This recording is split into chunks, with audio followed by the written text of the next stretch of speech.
Haunted house. एक बार की बात है, एक छोटे से शांत शहर में सारा नाम की एक युवती रहती थी। वह जंगल के किनारे एक छोटी सी झोपड़ी में अकेले रहती थी। यह शहर अपनी भयानक और अजीब घटनाओं के लिए जाना जाता था, जो अब तक घटित होती रही है। लेकिन सारा को इनसे कोई फर्क ही नहीं पड़ता था, क्योंकि वो बहादुर और मजबूत इरादों वाली लड़की थी। एक दिन जंगल से गुजरते हुए सारा को एक पुराना और खंडहर घर मिला।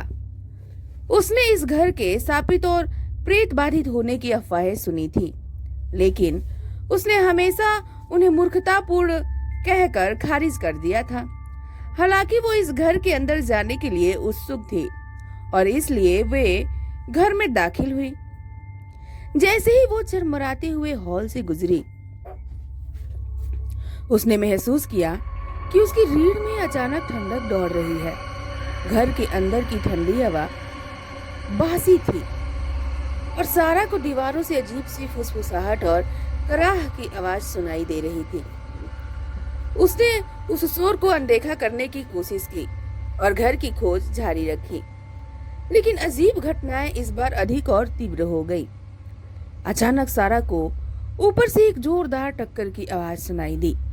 वो सावधानी से सीढ़ियों पर चढ़ी और खुद को एक बड़े अलंकृत दरवाजे के सामने खड़ा पाया।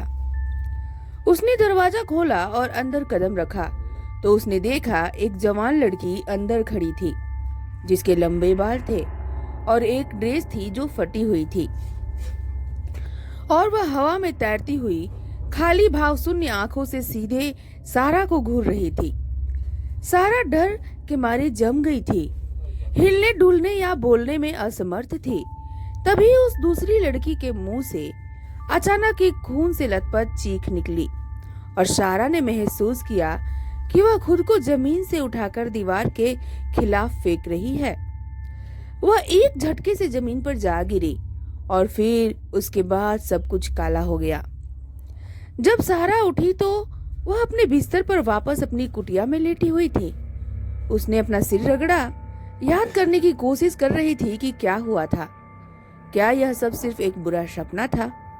उसे जल्दी से एहसास हुआ कि ऐसा नहीं था, क्योंकि उसके कपड़े अभी भी फटे हुए थे और दीवार से टकराने के प्रभाव से उसके शरीर में दर्द हो रहा था। सारा यह पता लगाने के लिए दृढ़ थी कि उसके साथ क्या हुआ था, इसलिए वह उसी घर में लौट आई। वह सावधानी से उस कमरे में दाखिल हुई जहां वो लड़की मिली थी और फर्श में एक छिपा हुआ जाल पाया। वह सीढ़ियों से नीचे उतरी और खुद को एक अंधेरे और नम तहखाने में पाया। जैसे ही उसने तहखाने में गहराई तक अपना रास्ता बनाया, उसने खुद को एक बार फिर भूतिया लड़की के साथ आमने सामने पाया। हालांकि इस बार भूत अकेला नहीं था, वह कई अन्य भूतों से घिरी हुई थी, जिनमें से सभी घर में फंस गए थे, इसकी शापित दीवारों से बचने में असमर्थ थे। सारा ने भूतों को अपनी कहानी सुनाते हुए सुना। उन सभी की हत्या एक क्रूर और दुराचारी व्यक्ति ने की थी, जो सालों पहले उस घर में रहता था। वह आदमी एक सीरियल किलर था, जो युवा लड़कियों का शिकार करता था और उन्हें तहखाने में फंसाता था जब तक कि उनके मरने का समय नहीं था। भूतनी लड़की आखिरी शिकार थी और वह मौत के बाद भी घर से भागने में असमर्थ रही थी। सारा को भूते के लिए गहरा दुख हुआ और वह जानती थी कि उन्हें शांति पाने में उनकी मदद करनी होगी। उसने अपना सारा साहस इकट्ठा किया और हत्यारे की दुष्ट आत्मा का सामना किया।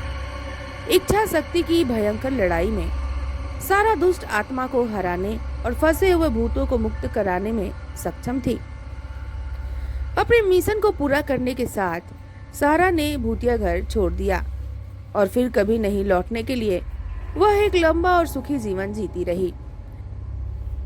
लेकिन वह उन भूतों और उन भयावह घटनाओं को कभी नहीं भूली, जिनका उसने उस शापित घर में सामना किया था। उस दिन के बाद उस घर को फिर कभी नहीं देखा, ना ही सुना गया। लेकिन कुछ का कहना है कि शांत रातों में अभी भी फंसे हुए भूतों की फुसफुसाहट सुनाई दे सकती है, जो उन्हें मुक्त करने में मदद करने के लिए किसी को बुला रहे हों। तो ये थी आज की स्टोरी। आप लोग स्टोरी कैसे लगी प्लीज कमेंट करके जरूर बताइएगा। चैनल पर नए हैं तो चैनल को सब्सक्राइब कर लीजिए। स्टोरी पसंद आई हो तो लाइक और शेयर करना ना भूलिएगा। मैं मिलती हूँ आप लोगों से नेक्स्ट मजेदार स्टोरी के साथ। तब तक के लिए बाय बाय, टेक केयर।